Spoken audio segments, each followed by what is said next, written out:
जो प्रदेश महासचिव है, युवा साथी हैं, संतोष नागर जी उपाध्यक्ष हैं, मनोज निषाद जी, सुभाष चंद्र निषाद जी, जगदीश नारायण निषाद जी, हमारे प्रदेश अध्यक्ष बिहार बाल गोविंद बिंद जी, प्रदुमन बेदार जी, युवा नेता बिहार से अरविंद चौधरी जी, जवाहरलाल निषाद जी, दूधनाथ निषाद जी, झगड़ू राम निषाद जी, राधेश्याम निषाद जी, इंद्रजीत निषाद जी, अमित चौधरी जी,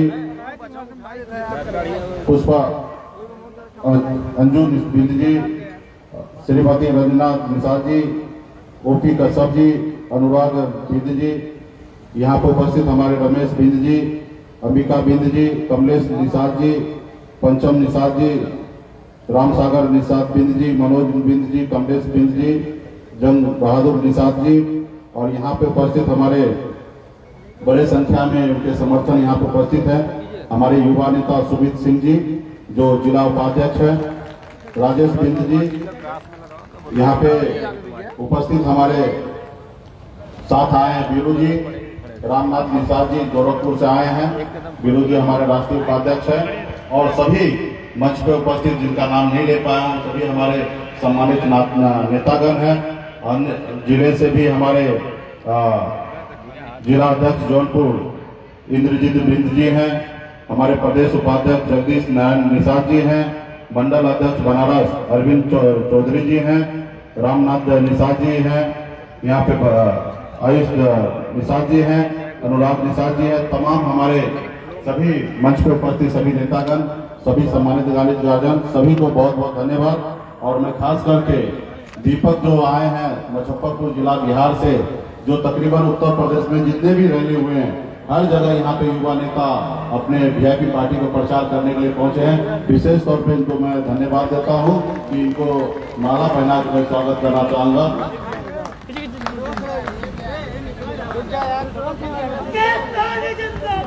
और ये युवा नेता बिहार से है और वीआईपी का स्टार प्रचारक है। ये हमारे दिलों पे राज करता है। पढ़ाई लिखाई छोड़कर समाज के हक अधिकार के लिए, समाज को ब्रांड बनाने के लिए हर जगह पहुंच जाता है। अभी इसका एग्जाम होने वाला है। कल मुझे बोल रहा था कि मैं एग्जाम नहीं दूंगा, मैं सब कार्यक्रम में जाऊंगा। तो मैंने इनको डांट लगाया कि नहीं, अभी तुम्हें पहले एग्जाम देना है और रैली तो होते रहेगा, और जो तुमने सोचा और जो हमने सोचा और जो हिंदुस्तान के निषाद ने सोचा वो आज न कल हमें वो पूरा कर लेंगे। इसके लिए तुम बेफिक्र रहो। साथियों, पहले मैं चाहूंगा कि मेरे बारे में मैं आप लोगों को बताऊं कि एक मछुआरा परिवार में जन्म लिया, एक गरीब घर में। आप समझ सकते हैं कि मछुआरा परिवार में पिताजी मछली मारे, वो घर कैसा चलेगा।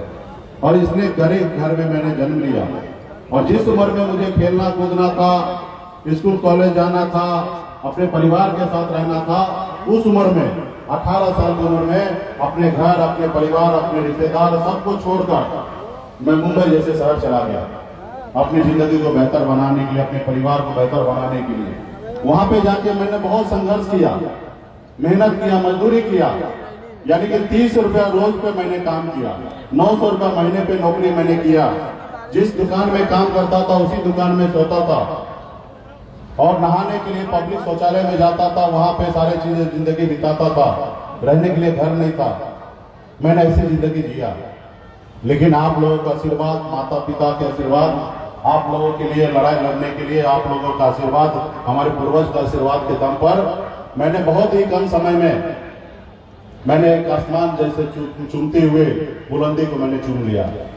मैंने आप लोगों के आशीर्वाद से एक कामयाब व्यक्ति में बिहार से जाकर मुंबई जैसे शहर में बन गया।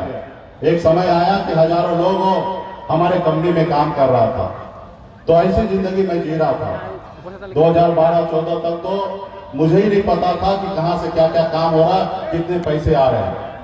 मैंने ऐसी जिंदगी जीने लगा, और फिर मैंने बिहार आया।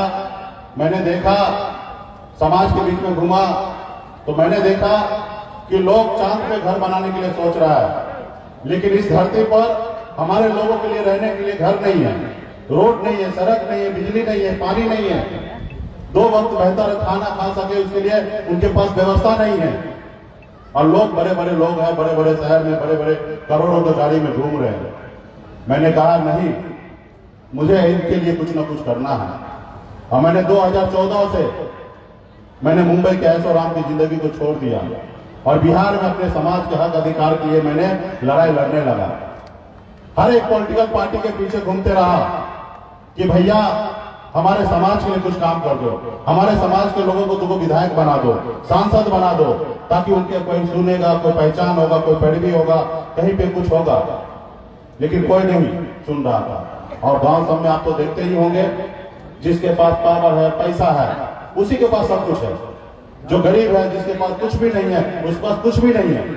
गांव में कहावत होगा, आप लोग सुने होंगे, निबड़िया का बोल सबका भुजा होता है। हम लोग के गांव में कहावत है, जो कमजोर होता है ना, उसको हर लोग परेशान करता है, हर लोग उसको अपना जागीर समझता है। और वही हमारे समाज के साथ यही हो रहा था। फिर मैंने उन लोगों के पीछे लगा, लेकिन कोई सुनने वाला नहीं था। 3 साल तो भी मैंने 2014 में, 2015 में, 16 तक हम लोगों ने सब नेता के पीछे घूमा। फिर 2016 में हमने उत्तर प्रदेश आया और उत्तर प्रदेश में भी हम समाज के लिए मजबूती से पूरे प्रदेश में 4-4 रथ यात्रा निकाल के पूरे प्रदेश में लोगों को जगाने का काम किया। लोटन जी के नेतृत्व में, जो आज डॉक्टर साहब हैं, डॉक्टर साहब जेल में थे, मैंने जाके गोरखपुर में उनको छोड़ाया, बाहर निकाला। आप सबको पता है कि कसरौल कांड में हमारे अखिलेश निषाद का हत्या हो गया था, शहीद हो गया था, वो केस में जेल में थे। मैंने जेल से बाहर निकाला, उनका पार्टी बनाया, उनको हर तरह से मैंने मदद किया। गोरखपुर में चंपा देवी रैली में इतना बड़ा जो भीड़ देखते हुए हमने करवाया, वो लखनऊ में जो रैली हुआ उसमें हमने सहयोग किया, हर तरह से उनको हमने मदद किया। और उनको हमने कहा कि आप उत्तर प्रदेश संभाले और मैं बिहार संभालता हूं। 2017 में भी गलत किए, उनके पास ऑप्शन था बड़े बड़े पार्टी के साथ हाथ मिला के राजनीति में जाके अपने जगह बनाना और अपने समाज को मदद करना। लेकिन उन्होंने नहीं कहा, जहां तहां जिसको तिसको टिकट पैसे के लिए दे दिए। भाई पैसे कमाने के लिए हम लोग राजनीति में नहीं आए। हमारा राजनीति में आने का एक ही मकसद है कि अपने समाज को न्याय दे। जो हमारे संविधान में जो लिखा है, जो अम्बेडकर साहब ने हमें संविधान में दिया है कि मछुआरा को आरक्षण मिलना चाहिए इसी का, जो हमारे भाई को बंगाल में आरक्षण मिल रहा है, जो हमारे भाई को दिल्ली में आरक्षण मिल रहा है, लेकिन बिहार में नहीं मिल रहा है, उत्तर प्रदेश में नहीं मिल रहा है, झारखंड में नहीं मिल रहा है। हमारी लड़ाई वो है कि भैया मेरे को कोई नया आरक्षण नहीं चाहिए, हमें तो आरक्षण दिया हुआ है, सिर्फ उसे लागू करना है। उसके लिए हम लोग लड़ाई लड़ रहे हैं। लेकिन खैर 2017 गलती की है। फिर मैंने पुनः लौट के मैं बिहार पहुंच गया। मैंने देखा कि यहाँ पे मैंने इनको बोला, लेकिन नहीं सुन रहे, तो भी हमने कहा कि आगे लड़ाई लड़ते रहिए, हम आपके साथ हैं। हम बिहार में लड़ते, आप उत्तर प्रदेश में लड़िए। जब 2 भाई के पास ताकत होगा, हम तो आपसे लिए छोटा भाई है। बिहार 38 जिला का जिला है, 12 करोड़ का पॉपुलेशन है, हम वहाँ 1.25 करोड़ है। उत्तर प्रदेश 22 करोड़ का संख्या है, जिसमें हम 4 करोड़ है। जब आपका ताकत हमको मिलेगा, मेरा ताकत आपको मिलेगा, तो दिल्ली जिस रोज पहुंचेंगे उस रोज दिल्ली के सरकार को झुकाएंगे। कि आप आगे बढ़िए। फिर मैं लौट के बिहार गया। मैं भी 2018 में पार्टी बनाया, 2018 में 4 नवंबर को पार्टी बनाया और अपने हक अधिकार के लिए लड़ाई लड़ा। मैंने 2017 में 7 दिन तक अनशन पे बैठा और सरकार से मैं कह रहा था कि समाज के न्याय के लिए, समाज के मुद्दे पे काम करें। 7 दिन तक अनशन में बैठा, लेकिन कोई सुनने के लिए नहीं आया सरकार के तरफ से। और मुझे बीपी लो हो रहा है और सरकार भी इंतजार कर रहा था कि 0 हो जाए। लेकिन मैंने सोचा कि मुझे 0 होने से काम नहीं चलने वाला है। मेरे अगर मरने से काम होता तो 2 मिनट में मर जाऊं, लेकिन मुझे मरने से काम नहीं होगा, मुझे तो लड़ना पड़ेगा, तब काम होगा। और फिर मैंने उस समय में केंद्रीय मंत्री उपेंद्र कुशवाहा जी थे दिल्ली में, उनको हमने फोन किया कि भाई आप आओ और मेरा अनशन तोड़वाओ, नहीं तो ये सरकार तो हमको खत्म करने के चक्कर में है। फिर वो उपेंद्र कुशवाहा जी दिल्ली से आए और मुझे अनशन तोड़वाए। और फिर मैंने अनशन तोड़ने के बाद मैंने निर्णय ले लिया कि नहीं, अभी पावर और सत्ता हमारे पास होना चाहिए। जो हम दूसरे के पीछे घूम रहे हैं कि सर ये करा दो, वो करा दो, वो करा दो, ये काम तो हम भी कर सकते हैं। सिर्फ उस जगह पे पहुंचने की आवश्यकता है, और उस जगह पे पहुंचने के लिए ट्रेन का, प्लेन का, हेलीकॉप्टर का भाड़ा नहीं लगता है। सिर्फ आपको ईवीएम मशीन पे वोट गिरा दीजिए और उस जगह पे पहुंच जाइए। आप एक विधायक को जिता दीजिए, जिसके पास ज्यादा विधायक होगा वो लखनऊ में राज करेगा। आप सांसद को जिता दीजिए, जिसके पास जितना सांसद होगा 272 प्लस होगा वो दिल्ली में राज करेगा। पहले ऐसा होता था कि राजा के घर में बच्चा जन्म लेता था, बड़ा बेटा होता था तो उसको राजा बनाया जाता था। लेकिन ये लोकतंत्र है, जिसके पास ज्यादा संख्या है वही व्यक्ति एक नंबर का कुर्सी पे बैठ सकता है, देश का प्रधानमंत्री बन सकता है या राज्य का मुख्यमंत्री बन सकता है। तो फिर हम क्यों नहीं, हम दूसरे को बनाते आ रहे हैं। तो हमने निर्णय लिया कि नहीं, अभी हमें उस जगह पे जाना है, इन लोगों के पीछे घूमना नहीं है। और 2018 में मैंने पार्टी बनाया और 2018 में हमने यूपीए के साथ गठबंधन किया, क्योंकि कई बार हमें तो एनडीए कह चुका था कि आप हमें मदद करो, हम आपको आरक्षण देते हैं, लेकिन काम नहीं किया। हमने यूपीए के साथ गठबंधन किया, लोकसभा चुनाव में 3 सीट पे गठबंधन किया, परिणाम हमारे पक्ष में नहीं रहा, हम हार गए। फिर भी हम लगे, फिर मेहनत किए, 2020 के लिए तैयारी किए और 2020 में हमारे यूपीए के गठबंधन के नेता जो अपने आप को बिहार का मुख्यमंत्री बनना चाह रहा था, उनके मन में थोड़ा सा भयभीत हुआ कि एक पिछड़ा का बेटा, एक मल्ला का बेटा डिप्टी सीएम बनेगा, 25 सीट का गठबंधन करेगा, इसको कैसे भी खत्म करो, नहीं तो ये आने वाले समय में ये बिहार का मुख्यमंत्री बन जाएगा। उन्होंने ऐन टाइम पर वो हमसे गठबंधन तोड़ने का निर्णय लिया, मतलब वो षड्यंत्र रचा, लेकिन हमने प्रेस कॉन्फ्रेंस में 2 मिनट में उसके गठबंधन को तोड़ दिया और हम बाहर निकल गए। और हमने निर्णय ले लिया कि पूरे बिहार में 243 सीट पर चुनाव लड़ेंगे और मजबूती से लड़ाई लड़ेंगे। जो लोग निषाद का वोट का अपना जागीर समझता था, उनको डर हुआ कि मुकेश सहनी अगर अकेले लड़ जाता है तो पूरे बिहार में तो वो जीतेगा हारेगा मुझे नहीं पता, लेकिन हमारा खेल बिगाड़ देगा। फिर सामने से आया कि आप हमसे गठबंधन करो। तो उस समय में हमारे लिए सबसे बड़ा लड़ाई था कि जो निषाद को बेटा को पीछे करना चाह रहा था, हमें वो भी उसको पीछे करना है। और फिर मैंने एनडीए से गठबंधन किया और हमने वही किया जो बिहार में सीएम का सपना देख रहा था, उसको सपना को चूर चूर कर दिया। और बिहार में जो हमें पीछे करना चाह रहा था, उसको मैंने पीछे करके हम आगे निकल गए। और बिहार में आज आपकी अपनी सरकार है, वीआईपी पार्टी के सहयोग से सरकार है। आप ये कह सकते हैं कि बिहार में निषाद का बेटा ने बिहार में मुख्यमंत्री श्री नीतीश कुमार जी को बनाया है। आज आपके सहयोग से बिहार में सरकार है। आज बिहार में 243 सीट है, जिसके पास 122 का बहुमत होगा वही सरकार चलाएगा। और बिहार का बहुमत है 125 और 4 आपके पास है। तो जितना 74 वाले के पास पावर है, उतना 4 वाले के पास भी पावर है। 74 वाला जाएगा तो सरकार गिरेगा और 4 वाला भी चला गया तो भी सरकार गिरेगा। वो ताकत हमने बनाया है। आज बिहार में सरकार का पॉलिसी बनता है, हर साल का बजट बनता है, 2.25 लाख करोड़ रुपए का बजट है बिहार का। और उस बजट बनने के समय में 4 कुर्सी लगता है, तो 4 कुर्सी में से 1 कुर्सी आपका भाई, आपका बेटा का, सनत मल्ला का लगा रहता है। और वो सोचता है कि बिहार में विकास का काम कैसे किया जाएगा। आज बिहार में मजबूती से अपने समाज के लिए मैं काम कर रहा हूँ।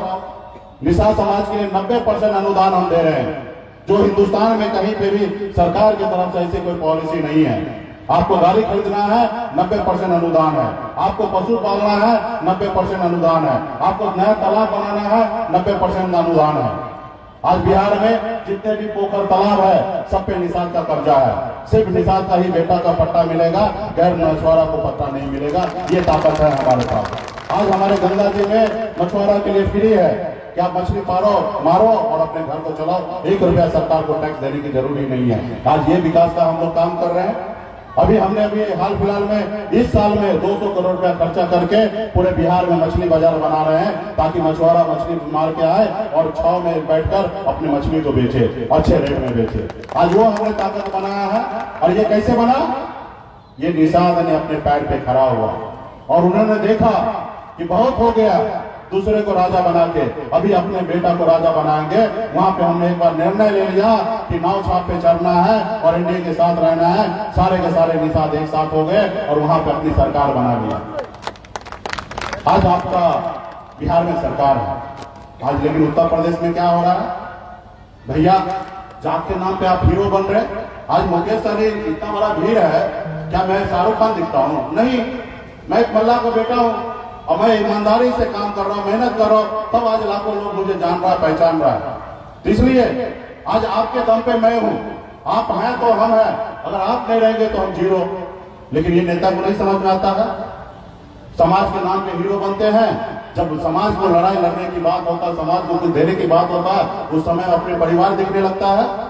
आप बताइए, जिस समय लड़ना था 2018 में उपचुनाव में 1 लाख 1.5 लाख वोट गोरखपुर में लाके दिखाना था, भले नहीं जीते, लेकिन लोगों का एहसास कर देते कि आपके पास वोट कितना है। आपने एक सीट टिकट पे आपने सपा से समझौता कर लिया। चलो खैर कोई बात नहीं, आपने कर लिया, चलो सांसद बन गया। 2019 की बात आया, आपने फिर एक टिकट पे समझौता कर लिया। भैया पार्टी चला रहे कि दुकान चला रहे? चुनाव के समय में बड़े बड़े पार्टी को ब्लैकमेल करके अपना टिकट ले लेते, अपने परिवार को फायदा पहुंचा देते, समाज कहां गया जाएगा भाई? फिर अगर ऐसा बात है तो आप लड़ो, समाज की क्या बात कर रहे हैं? फिर आपने क्या किया? 2019 में एक टिकट पे समझौता कर लिया। भाई ऐसे नहीं नेतागिरी होता है, खाली बोलने का कि पॉलिटिकल गॉडफादर। भाई पॉलिटिकल गॉडफादर का मतलब समझते हैं? राजनीति में भगवान। आप राजनीति में भगवान हैं, एक मूर्ख आदमी भी समझ लेगा कि ऐसे कैसे कर सकते हैं। उसके बाद रुका भी नहीं, अभी 2022 में उत्तर प्रदेश इतना बड़ा प्रदेश है कि 5-6 राज्य का बराबर एक ही प्रदेश है।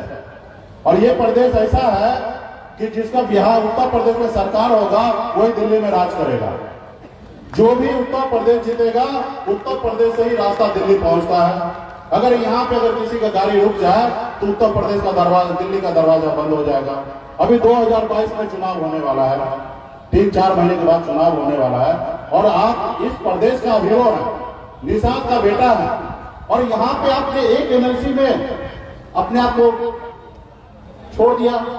अरे भैया, इस समय तो यह उत्तर प्रदेश का हर एक पॉलिटिकल पार्टी जो अपने आप को बड़ा पार्टी मानता है, उसको आप अपने घुटने के नीचे टिका देते हैं। ये शक्ति आप में है, वो शक्ति निषाद में है। क्या वो शक्ति निषाद में नहीं है? वो शक्ति निषाद में है। आप झुकाना चाहिए, लेकिन आप क्या किए? आप खुद झुक गए। भैया ऐसे कैसे नेतागिरी होता है? मैं डॉक्टर साहब का विरोध नहीं करता हूँ, डॉक्टर साहब मेरा भाई है, मेरा समाज का बेटा है, मेरा ही खून है। मैं आज भी उनकी नीति का विरोध करता हूँ, उसकी नीयत पे मैं सवाल करता हूँ कि आपका नीति और नीयत सही नहीं है। आपका मैं छोटा भाई उत्तर प्रदेश में 2016 में आया, मैंने राजनीति बहुत कुछ सीखा, और मैं यहाँ से सीख के गया और बिहार में मैंने अपने किला को बना लिया, और आज बिहार में हमारी सरकार है। और आप इतना जागरूक हैं, पूरे गांव-गांव में कैडर कर चुके हैं, उसके बाद आप झुकते हैं। अरे जितना कैडर उत्तर प्रदेश में निषाद जागरूक है, अगर इतना जागरूक अगर बिहार में हो जाए तो 2025 में बिहार का मुख्यमंत्री निषाद का बेटा होगा और कोई नहीं होगा। और हम करेंगे, और आप ही लोग उससे मदद लेंगे। जब 2022 का चुनाव खत्म होगा तो हजारों सैकड़ों में संख्या में आप लोग को लेके जाएंगे, गांव-गांव में कैडर कराएंगे। आज भी 2022 के चुनाव में बिहार से हजारों लोग आएंगे, आप लोगों के गांव में बैठेंगे, खाने पीने का खाली आपको व्यवस्था कर देना, वो आपके हक अधिकार के लिए लड़ाई लड़ेंगे। आज मैं बिहार से यहाँ आया हूँ, क्या मुझे एमएलसी बनना है? क्या मुझे विधायक बनना है? क्या मुझे यहाँ पे मंत्री बनना है? ऑलरेडी मैं बिहार में हूँ और मजबूत सरकार का मजबूत नेता हूँ। तो आज मुझे यहाँ कुछ थोड़े बनना है। मैं आज यहाँ पे जो भी कर रहा हूँ सिर्फ आपके लिए, आपके हक अधिकार के लिए। हाँ, मेरा इसमें स्वार्थ है, इसमें मेरा भी स्वार्थ है कि मेरा यही स्वार्थ है कि जब हम दिल्ली पे चढ़ाई करेंगे, तब जब मैं आवाज दूंगा उस रोज उत्तर प्रदेश से लोग पहुंचेगा दिल्ली, क्योंकि बिहार से पहले आप पहुंच जाइएगा दिल्ली, क्योंकि हमको बिहार से पहुंचने में 2 दिन लगेगा, तो आपको 1 दिन में दिल्ली पहुंचेगा। और 2024 में इस सरकार को झुकना पड़ेगा, निषाद को आरक्षण करना पड़ेगा। दिल्ली सरकार को, जिसको दिल्ली में राज करना है, उसको निषाद को आरक्षण करना पड़ेगा। आने वाले समय में 150 लोकसभा सीट पर मैं तैयारी कर रहा हूँ। बिहार, उत्तर प्रदेश, झारखंड, उड़ीसा, बंगाल, 5 राज्य में 150 सीट पे मैं तैयारी करने के लिए जा रहा हूँ। मुझे परवाह नहीं है हम हारेंगे कि जीतेंगे, लेकिन मैं खेल बिगाड़ने के लिए मैं बहुत शक्तिशाली हूँ। आज 2022 में भी हमने निर्णय लिया है, आरक्षण नहीं तो गठबंधन नहीं, गठबंधन नहीं तो वोट नहीं। 2022 में भी 165 सीट पे लड़ने का मैं तैयार कर रहा हूँ। मुझे पता है कि 165 में हम कितना जीतेंगे मुझे नहीं मालूम है, 1 जीतेंगे कि 10 जीतेंगे कि 20 जीतेंगे मुझे नहीं मालूम है, लेकिन ये मुझे मालूम है कि जो 165 पे लड़ेंगे तो अगला को कम से कम 75 सीट हारना पड़ेगा। और जब अगला 75 सीट हारेगा तो उसको समझ में आ जाएगा कि उनकी सरकार चली जाएगी। ये एक बार ताकत दिखाना पड़ेगा। हमने भी किया था बिहार में, जब हम यूपी में थे 2019 का गठबंधन में चुनाव लड़ा। फिर क्या हुआ, 6 महीने के बाद वो बिहार में उपचुनाव हुआ, 5 सीट नया था, जो सांसद बन गया तो वो सीट खाली हो गया। और हमारे गठबंधन में 5 पार्टी था। हम लोग गठबंधन में बात किए कि भाई 5 पार्टी है, 5 सीट है, सब मिलकर एक ले लेते हैं और बढ़िया से लड़ते हैं। एक अच्छा मैसेज आएगा, क्योंकि लोकसभा तो हम लोग सब हार गए, तो कम से कम सब मिलकर एक लड़ लेते हैं। तो हमारे गठबंधन का जो बड़ा नेता था वो बोला नहीं नहीं नहीं, हम 2020 में हिस्सा करेंगे, अभी 19 का उपचुनाव है ना, हमको समर्थन दीजिए, हम 5 पे अकेले लड़ेंगे।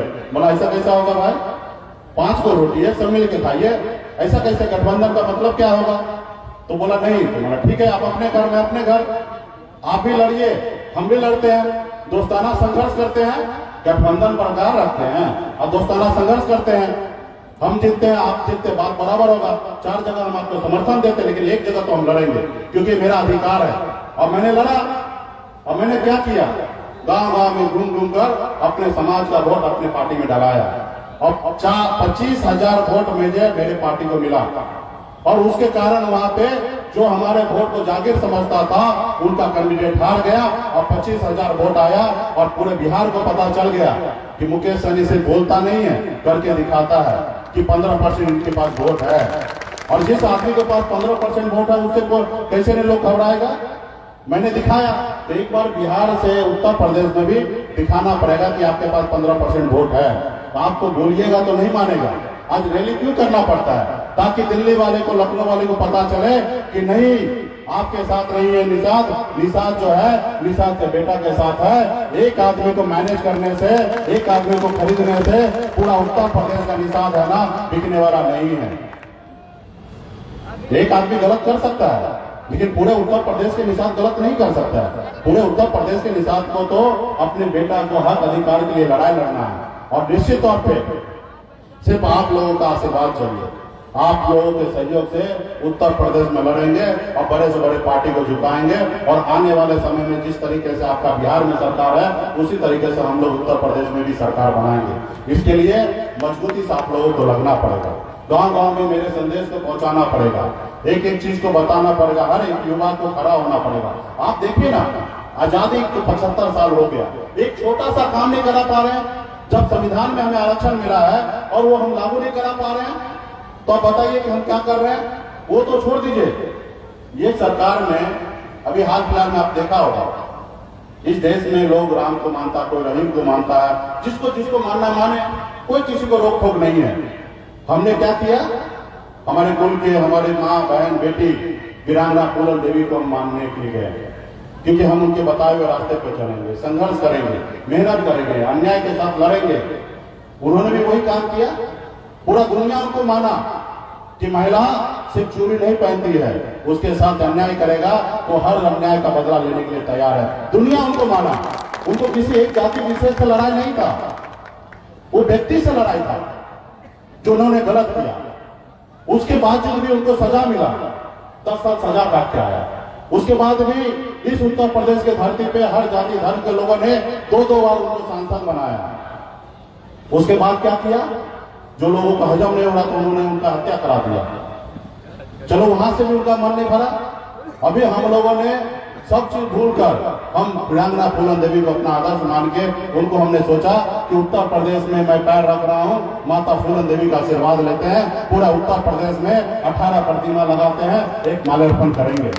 लेकिन ये सरकार क्या किया, रोक लगा दिया। एक माला नहीं चढ़ाने के लिए दिया तो आपको कैसे इज्जत दे सकता है, आपके कैसे हक अधिकार दे सकता है। हमने तो क्या सिर्फ माला पहनाने की बात कर रहे थे, और फिर ऐसा तो क्या कि उत्तर प्रदेश से सारे मूर्ति को बिहार भेज दिया गया कि आप उत्तर प्रदेश में मूर्ति भी नहीं रख सकते।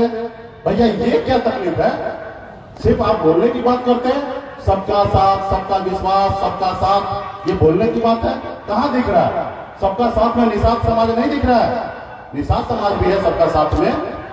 लेकिन क्या हुआ, बिहार भेज दिए मूर्ति को। आज वही बिहार में माँ फूलन देवी, बहन फूलन देवी का वहां पे सम्मान किया गया और पूरे प्रदेश में संस्करण किया गया, कहीं पे कोई रोक टोक नहीं, क्योंकि वो आपका अपना सरकार है। ये क्योंकि ये आपकी अपनी सरकार नहीं है। अगर यहाँ पे भी आपकी सरकार होता, आपके समर्थन से ये सरकार चलता, तो किसी में ताकत था कि रोक देता? नहीं रोकता। इसलिए रोका कि उसको आपको कुछ नहीं समझता है। आप बताइए कि हमको कुछ नहीं समझने वाले के साथ क्यों है, और हम भी तो अभी ताकत बनाए। आज बताइए ना, हम इतने सालों से भीख मांग रहे, आरक्षण की आरक्षण आरक्षण, हमको नहीं मिल रहा। लेकिन यह भी हाल फिलहाल में सरकार ने क्या किया, 8 लाख कमाने वाले को सामान्य वर्ग में आरक्षण दिया। मैं किसी का आरक्षण का विरोध में नहीं हूं। आरक्षण मिले, इस देश के खजाना में सबसे पहला अधिकार गरीब का होना चाहिए। देश में जो भी गरीब है उसको सम्मान मिलना चाहिए, उसको आरक्षण मिलना चाहिए, उसको नौकरी मिलना चाहिए, उसके बच्चे को पढ़ना चाहिए, लिखना चाहिए। जब अगर 8 लाख कमाने वाला लोग अगर गरीब हो सकता है, तो क्या मछुआरा निषाद 1,50,000 1.5 लाख रुपया सालाना कमाने वाला, 3 लाख कमाने वाला लोग गरीब नजर नहीं आता है? ये भी गरीब है। हमारे 15% की आबादी है, आप हमको भी 15% के आरक्षण दे दो, और आरक्षण उसी को दो जो 8 लाख कमाने वाला है। 8 लाख के नीचे कमाने वाले को आरक्षण दो। मुकेश सहनी को नहीं चाहिए, हम लेके क्या करेंगे? लेकिन जो गरीब है उनको आरक्षण दे दो। अगर आपको लगता है कि समाज के साथ न्याय कर रहे हैं, तो जो आरक्षण आपने सामान्य वर्ग को दिया वही आरक्षण हमको दे दो, 15% आरक्षण दे दो। तो आप ये तो करेंगे नहीं। आज बिहार में क्या हो रहा है, देश में क्या हो रहा है? आज हमारा बहन बेटी पिछड़ा वर्ग से लोग 350 नंबर भी बना ले आता है तो उसको नौकरी नहीं मिलता है, लेकिन सामान्य वर्ग में अगर 325 नंबर आता है तो उनको नौकरी मिलता है। तो भैया, जो पहले कोमा में है उसको इलाज करने की आवश्यकता है, ठीक है, उनके लिए भी काम करना है, उनके लिए भी सारा आप जो कर रहे हैं, मुझे कोई आपत्ति नहीं है कि उनको क्यों कर रहे हैं, कीजिए। देश में जो गरीब है उस सबको सम्मान दीजिए। लेकिन निषाद तो आपको गरीब नजर नहीं आ रहा, जिसके लिए रहने के लिए घर नहीं है, उनके लिए जमीन नहीं है खेती करने के लिए, उनके लिए बेहतर व्यवस्था नहीं है, आप नहीं सुन रहे। तो इसलिए साथियों, हम तो एक चीज मान लिए, देख लिए कि किसी के मांगने से है ना, दया आएगा तो आपको आशीर्वाद देगा, और मांगेगा तो आपको भीख देगा, और अधिकार आपको देगा नहीं कोई। अधिकार के लिए तो आपको संघर्ष करना पड़ेगा, लड़ना पड़ेगा, छीनना पड़ेगा, और उसके लिए जागरूक होना पड़ेगा। तो इसलिए यहाँ पे बड़े संख्या में माता बहन है, सबसे पहले तो जागरूक होइए, अपने बच्चे को पढ़ाइए लिखाइए, उसको काबिल बनाइए, अपने भाईचारा बनाइए। हमें लोग कहते हैं कि जातिवाद राजनीति करता है। भैया, मैं जातिवाद राजनीति नहीं करता हूँ। ये जो भीड़ दिख रहा है ना, ये मेरा जाति नहीं है, मेरा अपना परिवार है, और परिवार का बात करना कोई जातिवाद नहीं है। अगर इनके लिए अगर मैं नहीं सोचूंगा तो कौन सोचेगा? अपने परिवार के लिए अगर मैं नहीं सोचूंगा तो दूसरा लोग सोचेगा? नहीं सोचेगा। अगर सोचता तो आज ये दिन नहीं रहता। आज आजादी को 75 साल बीत गया, अगर सोचता तो ये दिन नहीं रहता।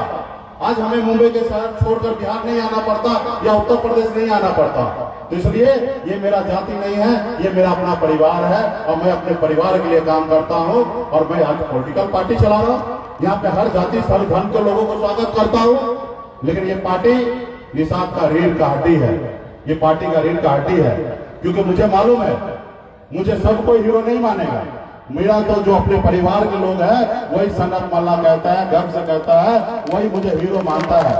और मेरा भी फर्ज बनता है इनके लिए काम करे, और अन्य समाज के लोग भी जुड़िए। सभी जाति धर्म का सम्मान है।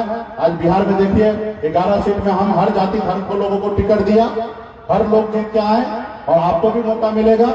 लेकिन बात होगा, क्योंकि ये जो पार्टी जो बना है वो मैं बॉम्बे से पार्टी बनाने के लिए नहीं आया, मैं राजनीति करने के लिए नहीं आया, मैं तो समाज की लड़ाई लड़ने के लिए आया। लेकिन एक परिस्थिति बन गया कि मुझे पार्टी बनाना पड़ा और पावर लाना पड़ा। मैं मंत्री बनने के लिए नहीं आया, मैं तो समाज की लड़ाई लड़ने के लिए आया। ये तो मेरे लिए पड़ाव है, आज है कल रहेगा नहीं रहेगा, मुझे इसका परवाह नहीं है। आज मैं इंडिया के साथ हूँ, कल रहूंगा नहीं रहूंगा, कोई परवाह नहीं है। मैं अपनी लड़ाई लड़ूंगा, और मुझे पता है कि जब तक आप साथ रहेंगे तो दुनिया का कोई ताकत नहीं है कि सनत मल्ला को झुका सकता है या खरीद सकता है। हमको भी बहुत बार लोग लालच दिया, 2016 से लगातार 2020 तक लोग लालच दिया कि भैया आप क्या समाज की बात करते हैं, मंत्री बनिए, सांसद बनिए, दिल्ली में राज कीजिए, कैबिनेट मिनिस्टर बनिए, दिल्ली में आप वहां पे राज्यसभा बनिए। लेकिन आप बन के बाद में देखिएगा, मतलब भैया ये मत करो, हम अपने घर में सुरक्षित हैं, आप पहले आरक्षण कर दो, फिर सोचा जाएगा। उससे पहले तो हमने बन के आया कि हमें समाज के लिए लड़ाई लड़ना है, और आप लोगों का सहयोग मिल रहा है। जिस तरीके से आपने हमें अपनाया है, आज जिस तरीके से हमारे पार्टी के सभी कार्यकर्ता एक पर एक कार्यक्रम कर रहा है, लगातार 4 रोज से मैं पूरे उत्तर प्रदेश में अलग अलग जिला में मैं कार्यक्रम कर रहा हूँ, और इसी तरीके से हुजूम है। लाखों हजारों लोग इसी तरीके से कार्यक्रम कर रहे हैं, लोग तैयारी कर रहे हैं। आज मैं यहाँ से सीधा पटना पहुंचूंगा, फिर 23 तारीख को मिर्जापुर में कार्यक्रम है, फिर 25 तारीख को बलिया है, उसी तरीके से फिर 28 तारीख को बनारस में है, 29 तारीख को गोरखपुर में है, 30 तारीख को अयोध्या में है। इसी तरीके से पूरे प्रदेश में कार्यक्रम चल रहा है, और आप सबका विश्वास में दिलाऊंगा कि मजबूती से आप लोग साथ रहे, वीआईपी पार्टी को विचार को गांव गांव तक पहुंचाए। हमें किसी का वोट नहीं चाहिए।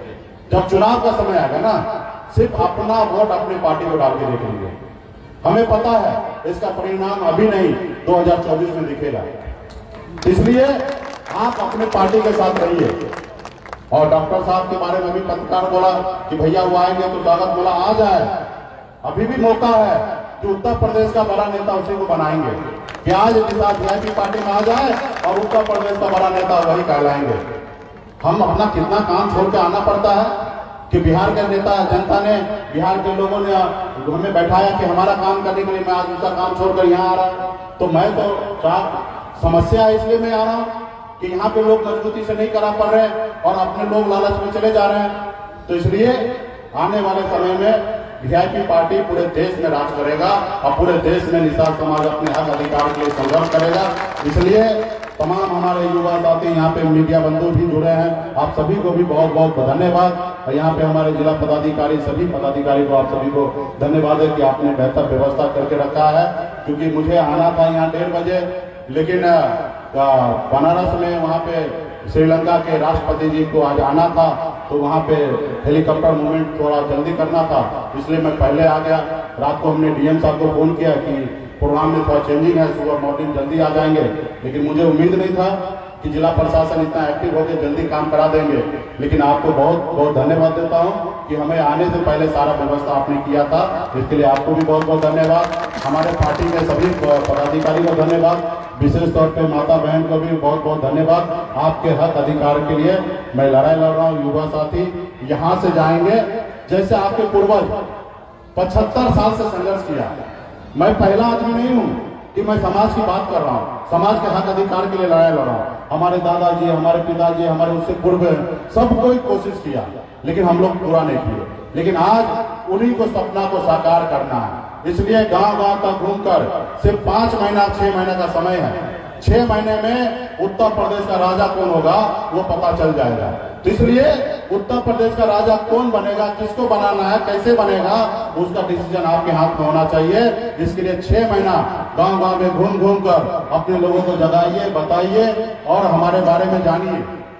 गूगल पे आप देखिए, जिस प्लेटफॉर्म पे जाइएगा दिखेगा कि मुकेश सहनी का तेवर क्या है, मुकेश सहनी क्या काम करता है, कैसे करता है, क्या सोच है, आपको पता चल जाएगा कि मुकेश सहनी क्या काम करता है। तो गांव गांव तक पहुंचाइए, हर किसी को, समाज को जोड़िए और समाज के दुख सुख में खड़ा होइए। और मैं हमेशा आपके हक अधिकार के लिए इसी तरीके से आते रहूंगा। जब तक समाज के हक अधिकार यूपी, बिहार, झारखंड में, देश में नहीं दिलाऊंगा, तब तक मैं चैन से बैठने वाला नहीं हूँ। हमारी इससे भी बड़ी लड़ाई चलने वाला है, सिर्फ आप लोगों का सहयोग चाहिए। बहुत बहुत धन्यवाद सभी यहाँ पे उपस्थित सभी साथी को, बहुत बहुत धन्यवाद।